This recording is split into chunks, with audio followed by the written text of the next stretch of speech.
Considering there was initially Oscar talks for this movie, with all the delays, it seems like it lost its window of opportunity.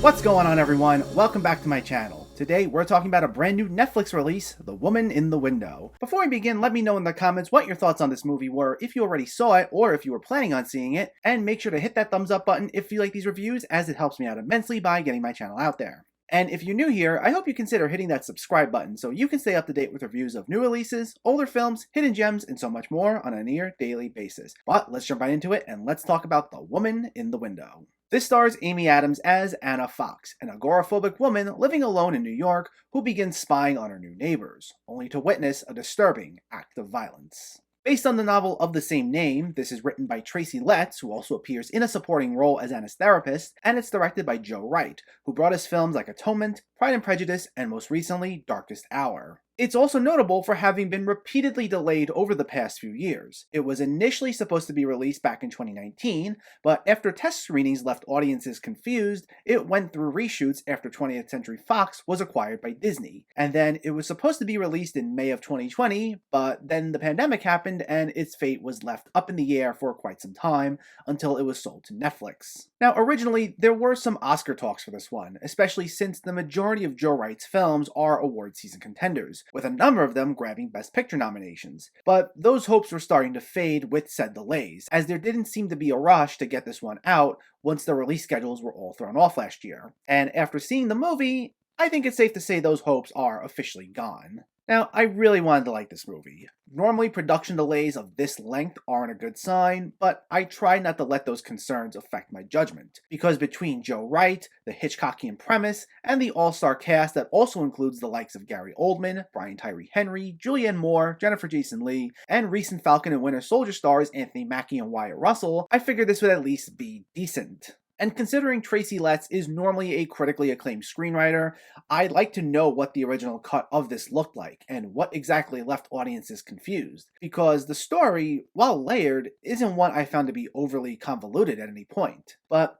that aside, whatever the case may be, this cut of the film unfortunately just didn't work for me. There seemed like there was a sincerity to the film, but it came off like it was trying way too hard to emulate the films to whom it was paying homage. Because this is soaked with noir references, from the original novel being heavily influenced by Rear Window, to the fact that Anna watches a lot of old noir films herself, to tropes being emulated like The Double, with Julianne Moore and Jennifer Jason Leigh supposedly being the same character, to Danny Elfman's very on-the-nose score trying to replicate the melodramatic feel of older noir films. And it just comes off as a bit much for me. Now, don't get me wrong, I love older noir films, and I'm a big fan of classic cinema in general, but the way this was trying so hard came off as too aggressive for my personal taste, and it resulted in what felt like style over substance. Like, it really tries to push this style replication, and it seems like an honest effort, but it just felt like in doing so, no one stopped to think of what was actually coming off as natural. While Joe Wright tries to give this film a sense of style, and does succeed at times with some really beautiful shots to show Anna's mind playing tricks on her, I think the two aspects that really rubbed me the wrong way were Elfman's score, and to be clear, he is someone I normally like, as well as the acting.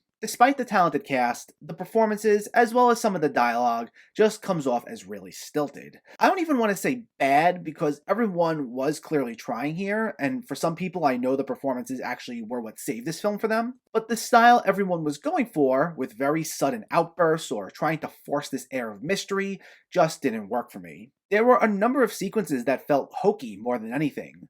The ones that I especially didn't care for were the scenes between Anna and her neighbor Ethan, played by Fred Heschinger. These moments were supposed to come off as sweet, as Anna tries to give him a sense of comfort because of supposed troubles at home. But I didn't buy it, and I think a lot of that was especially due to Heschinger's performance, as he's the only one I'd say didn't do so much of a good job, if I had to be perfectly honest. For one thing, it just felt like there was no chemistry at all between him and Adams, and anytime he really needed to sell some big moments, I had a hard time believing him. Though the biggest point of contention for me, story-wise, is the incident from which all of the tension's supposed to arise, that being Anna confusing Julianne Moore's character for this mystery character Jane Russell, whom Jennifer Jason Leigh is also supposed to be. And this isn't a spoiler, by the way, as it's in the trailer. But what I took issue with is that the initial exchange makes it crystal clear that Moore's true identity is the one that's in question, not Lee's. Because the specific exchange goes, Anna saying when she meets her, "You're Jane Russell," and Moore responds with, "What makes you say that?" And it's clear right then and there that she's just going along with it for the entirety of their time together. Like, the wording in that exchange makes it crystal clear that Anna just made an assumption. But the thing is, there's a major plot point where we're led to believe there's a possibility Anna's mind was playing tricks on her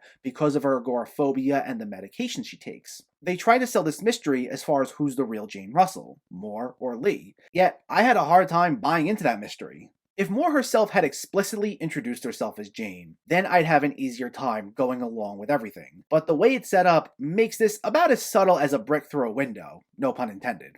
Sort of. While I don't think the entire movie was predictable, I felt that that plot point and where it was going was very predictable, and considering it's a major plot point, it deflated a lot of the tension for me. The film also has a number of sequences where it was just hemorrhaging exposition. Like, when we get information, rarely is it anything that's shown to us.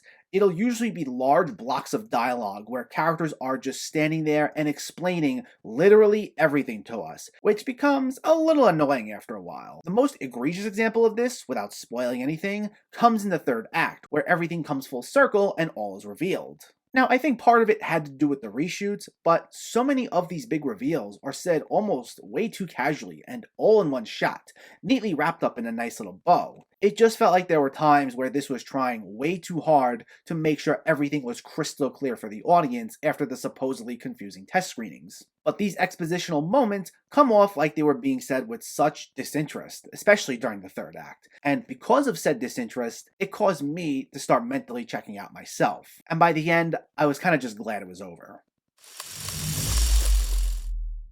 I gotta be honest, I really didn't care for The Woman in the Window. I know there was a lot of style injected in there, but style alone doesn't totally save a movie. It's a film that, while a commendable effort, tried way too hard and comes off as style over substance. The situations don't feel believable, the tension's hokey, the acting really wasn't all that great, and its attempts at trying to pay homage to film noir and Hitchcock style come off as too much, despite my love of classic cinema. While I'm normally a fan of everyone involved, I found this to be a giant misfire, and I really wouldn't recommend it. The Woman in the Window gets a 3.5 out of 10. So let me know, did you see The Woman in the Window, or are you planning to see it, and what were your thoughts? Do you have a favorite Joe Wright film? Do you have a favorite Amy Adams film? Let me know in the comments below so we can discuss. Also, if you enjoyed this video, please like it and share it, and for more movie reviews and film discussion, please make sure to hit that subscribe button to stay updated. Thanks for watching, everyone, and keep having fun with film.